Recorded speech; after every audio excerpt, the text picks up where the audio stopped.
So the Yemeni Houthis have just damaged some underwater internet cables in the Red Sea after threatening that they were going to do this a few months ago, and after some supposed experts were telling us that the Houthi didn't have the capability to actually damage these underwater internet cables. And so apparently on Monday, they have damaged at least 15 submarine cables that pass through the Bab al-Mandab Strait at the southern end of the Red Sea. The first reports of the damage to the submarine cables off the coast of Yemen began emerging on Monday morning, with the Israeli news outlet Globes claiming that 4 cables had experienced damage, and Seacom had reportedly confirmed damage to a cable it operates on a stretch between Kenya and Egypt.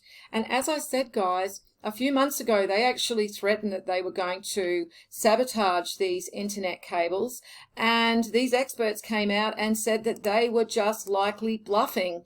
This one was from Royal Navy Commander Tom Sharp, and he told the BBC that they were just bluffing. We had an Admiral John Gower, a former Navy naval submarine commander, who also told the BBC that it would take a more sophisticated force than the Houthis to damage these underwater internet cables, and that is clearly not the case because they have been damaged. And so, guys, I think I found our Achilles heel, because there's just not a lot of information about this and nobody's really talking about it. I mean, when people start theorizing about how they're going to bring down the grid and how they're going to bring down the internet, they talk about cyber attacks or EMPs, but no one's actually talking about how vulnerable our underwater internet cables are. And I really couldn't find a lot of information about this myself when I started researching into it. I found a really good article that was published by this university over in Spain. It's been translated into English, and so I definitely would recommend you give this a read, because it's actually saying that we are very vulnerable when it comes to our internet. Now, as I said, this was published by this university in Spain on the 8th of March last year. It's one of the only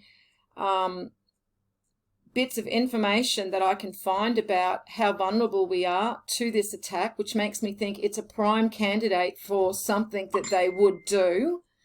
And it goes on to say that, yeah, we're very, very vulnerable. In fact, France is what they call a bridge, and what that means is a lot of the cables go into France and then is fed all around Europe.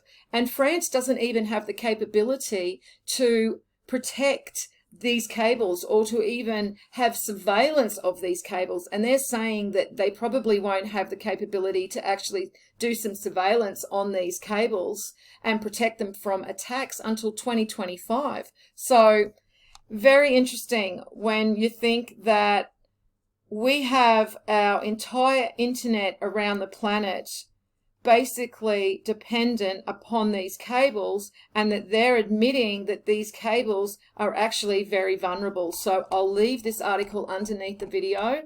I did also find another article which is from 9 News, which is an Australian media site. This was published in 2019, also saying that our undersea cables are quite vulnerable. They actually give us a example of a malicious attack that happened in February 2008 when a whole swath of North Africa and the Persian Gulf suddenly went offline. Interesting how these beta tests seem to all happen around the area that is now actually experiencing the conflict.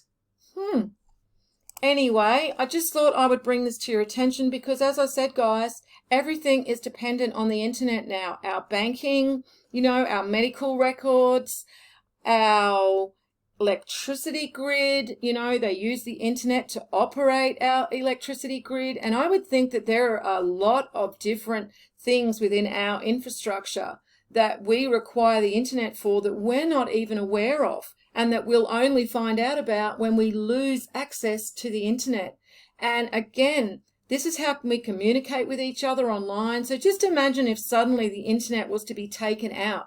We would not be able to even communicate with each other on social media. We would not be able to access the news on social media. A lot of us aren't even using commercial TV anymore. I know I don't use commercial TV anymore. I have a TV that just connects to the internet where I can stream, and I'm pretty sure that the majority of people, probably 80% of the population have smart TVs now. I mean, I don't know if we can call them smart.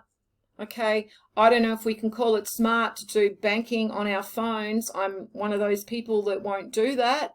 Okay, so just imagine all the people that use the phone banking. They are not going to be able to access their bank account. How many people don't carry cash these days? But I can tell you that a lot of places will just close down if they don't have access to the internet. I have actually seen it myself with the local shopping centre. They actually lost access to the internet for about 5 hours, and they literally closed down their shopping centre. They closed down the supermarket, and it's a large supermarket, like a Walmart branded supermarket in Australia was closed down because they could not access the internet. They were having issues for about 4 or 5 hours, and in the end they just gave up and closed down the store. So I'm telling you guys that this is definitely Achilles' heel for us. And these articles that I found, especially this one from this Spanish university, seems to agree with me that this is definitely a vulnerability, and this is something, as I said, that nobody's discussing.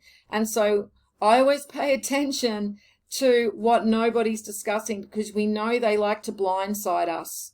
Okay, so just something I thought you may find interesting. I will post all of these articles underneath, and you can look at them yourself in more detail.